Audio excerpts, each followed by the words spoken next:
ese nawe uhora uvuga ngo uyu mwaka ni uwanjye buri mwaka. Ubukene si personality, ni condition. Ujya ubona ukuntu iyo ubonye udufaranga ibibazo bita byisukiranya nka message zo muri WhatsApp group, wankora n'iki ko nabaye ikiraro cyambukizwaho amafaranga gusa nanjye mbona hita. Nyina ashobora gusoma message ngo ubone naho uhera usubiza, zose zigiraho icyarimwe. Ese nawe uhora uvuga ngo uyu mwaka ni uwanjye buri mwaka.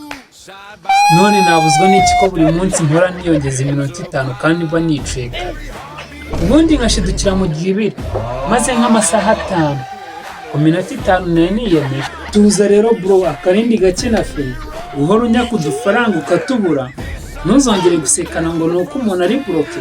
Ubukene si personality, ni condition. Cyokoze iyo wakennye uba umeze nk'umushinga mwiza umuntu yakigiraho gutsindwa uko bimera. Waribonye ye wagura uwo mushinga se ko muberanye, yaba gutsindwa byari diploma ubu uri professor.